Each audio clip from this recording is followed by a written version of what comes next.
यिर्मयाह नबी की मार्फत लिखा गया मुकद्दस कलाम 14वां बाब है और उसकी 10वीं आयत से पढ़ेंगे। खुदावन के कलाम मुकद्दस में यूं रकम है, खुदावन इन लोगों से यूं फरमाता है कि उन्होंने गुमराही को यूं दोस्त रखा है और अपने पाँव को नहीं रोका, इसलिए खुदावन उनको कबूल नहीं करता। अब वो उनकी बदकिरदारी याद करेगा और उनके गुनाह की सजा देगा। और खुदावन ने मुझे फरमाया कि इन लोगों के लिए दुआए खैर ना कर। बड़े सख्त अल्फाज है, सुने गौर से। खुदा ने अपने नबी यिर्मयाह को कहा और खुदावन ने मुझे फरमाया, और खुदा ने मुझे फरमाया कि इन लोगों के लिए दुआए खैर ना कर, क्योंकि जब ये रोजा रखें तो मैं इनका नाला ना सुनूंगा और जब सौख्तनी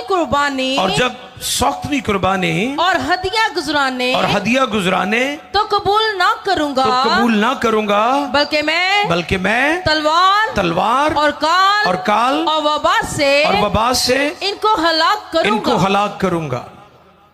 मुकद्दस कलाम के पढ़े, सुने, समझे और कबूल किए जाने पर खुदाबंद की इलाही बरकत सब कहे आमीन। आज का मौजू क्या है जी? 2 इकसाम का रोजा। क्रिश्चियन फेथ के अंदर, मसीह ईमान के अंदर रोजा मकसद का होता है, भूख हड़ताल नहीं है। फाका, क्योंकि ज्यादातर लोग इसी की प्रैक्टिस कर रहे हैं, भूखे रहने की। कोई मकसद नहीं है, कोई गोल नहीं है, कोई निशान नहीं है, कोई टारगेट नहीं है।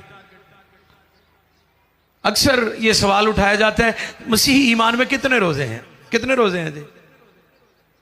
365। किन्ने? तुसी हैरान हो जाओगे कि भाई साहब ने आज नवा ही फलसफा दसता है।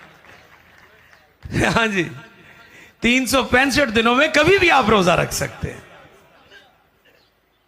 और जब तुम रोजा रखे,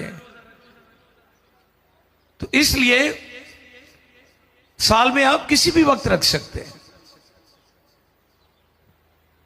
लेकिन मैं चाहता हूं कि आप इस बात पर गौर करें, आपका रोजा, आपकी इबादत, आपकी दुआएं, आपके हदिये खुदा के हुजूर मकबूल हुए हैं या नहीं।